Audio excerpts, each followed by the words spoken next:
Well, tourists visiting one of Rome's most popular attractions are in for an unwelcome surprise. They'll now have to pay to see the Trevi Fountain. Authorities say that will help to preserve the structure for future generations, and the charge is unlikely to deter the hordes who flock there every day.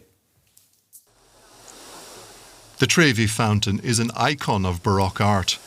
But if you want to see the masterpiece up close now, you'll have to pay €2 for the pleasure. One of the must-see landmarks for visitors to Rome, the fountain is usually crowded with people following the tradition of throwing a coin over their shoulders to bring luck and ensure a return to Rome one day. There have been some complaints about charging to enter a public space, but on the first day of the new ticketing system, most tourists seem to accept it. I mean, I think tourists have to pay for everything anyway, so it's a lot better than it was yesterday. It was very packed, so I think it's okay. I don't think €2 is so much for most of people. And come on, tell me it's not worth €2. It's worth thousands, if not millions. It's beautiful. The city's authorities say the entrance fee will bring in at least €6 million a year, money that's badly needed for the fountain's upkeep and to reduce the number of tourists. 10 million visited the fountain last year. Several of Rome's other major sites, such as the Pantheon, have also introduced charges in recent years. So if you're coming to Rome, you'll need some extra cash if you want to enjoy La Dolce Vita.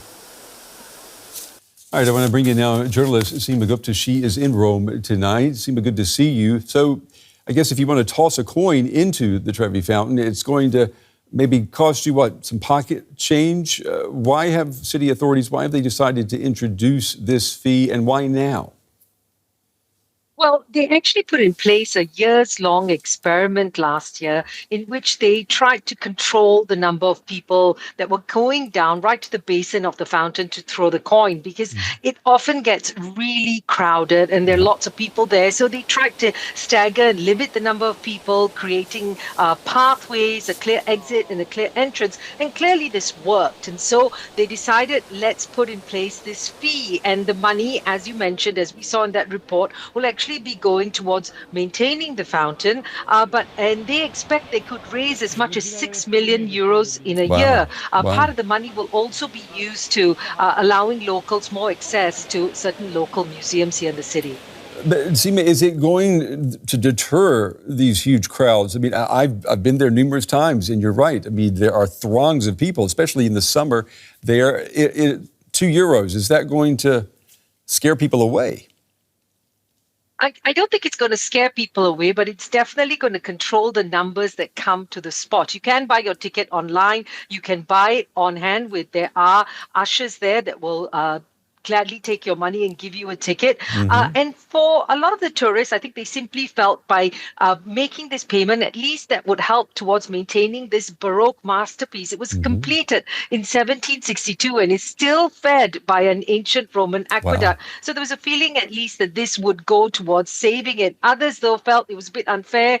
Some Italians from other parts of Italy said it was not fair that they had to pay a ticket because, of course, it's only local residents, people with disabilities and children under 6 who don't have to pay for a ticket. Others, some cheeky tourists, tried to throw their coin from the distance, not right up close. That can be potentially dangerous. It could hit people. But of course, clearly, some may like it, some may not like it, but the authorities feeling it's necessary. And are there plans to try their luck by introducing tickets for other landmarks across Rome?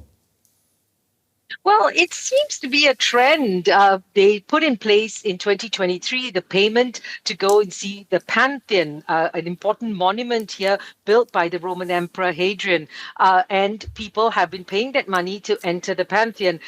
In Venice, for instance, we've seen this day trippers fee that those who come during peak seasons just for the day have to pay. So really there is a trend towards this. Perhaps we may see it for other important landmarks in Rome. We'll just have to wait and see. But I think the authorities feel this is a way to upkeep the monument and raise some money that is much needed for all these ancient sites throughout the city. And Seema, I'm going to ask you, have you ever thrown a coin into the fountain?